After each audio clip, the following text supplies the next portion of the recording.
ആദിയിൽ ദൈവം ആകാശവും ഭൂമിയെ സൃഷ്ടിച്ചു. ഭൂമി രൂപരഹിതവും ശൂന്യവുമായിരുന്നു.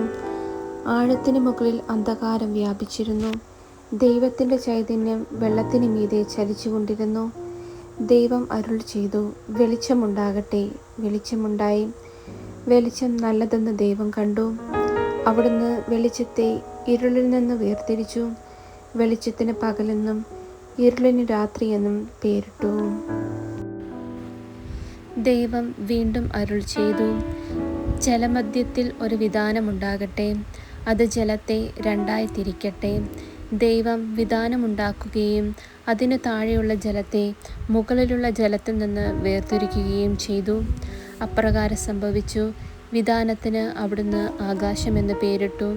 സന്ധ്യയായി പ്രഭാതമായി രണ്ടാം ദിവസം. ആകാശത്തിനു കീഴിലുള്ള വെള്ളമെല്ലാം ഒരിടത്ത് ഒരുമിച്ച് കൂടട്ടെ, കര പ്രത്യക്ഷപ്പെടട്ടെ. അങ്ങനെ സംഭവിച്ചു. ഭൂമി എല്ലാത്തരം ഹരിതസസ്യങ്ങളും ധാന്യച്ചെടികളും വിത്തുള്ള ഫലങ്ങളോട് കൂടിയ വൃക്ഷങ്ങളും മുളപ്പിച്ചു. അവ നല്ലതെന്ന് ദൈവം കണ്ടു. സന്ധ്യയായി പ്രഭാതമായ മൂന്നാം ദിവസം.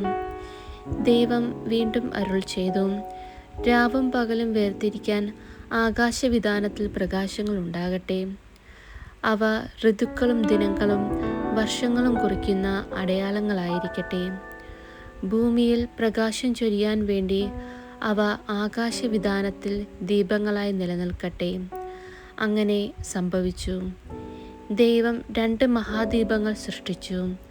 പകലിനെ നയിക്കാൻ വലുത്, രാത്രിയെ നയിക്കാൻ ചെറുത്. നക്ഷത്രങ്ങളെയും അവിടുന്ന് സൃഷ്ടിച്ചു.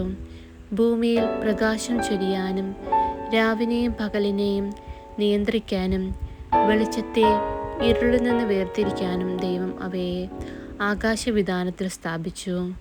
അത് നല്ലതെന്ന് ദൈവം കണ്ടു.